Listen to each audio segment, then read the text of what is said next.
Жамоктор дүйнөсү.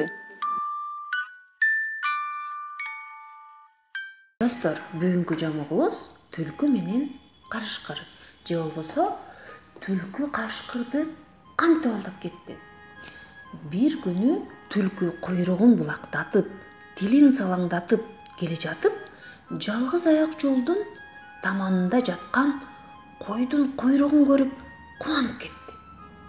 Аны тегерене карап, салып койгон капканды көрдү да, шилекейин чөгүртүп, эмне кыларын билбей туруп калды. Аңгыча желип журтуп карышкыр жетип келди. Түлкү болсо ага жагалданып: "Каке, келиңиз, куйруктан көк жепке оюп, мен болсо май кекирип турам. Тигини сизге деп алып койдум эле" деп аны алдаганга өттү. Алдында капкан болбосун деп шектенген карышкыр анчалык көңүлсүнбөй тигиге мыкчыя тигилди. "Кээде ушинтип кекирейип каласыз.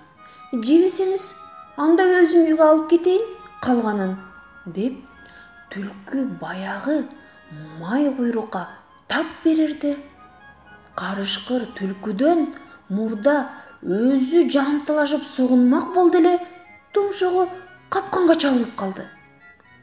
Капкандагы куйрук четке ыргыды.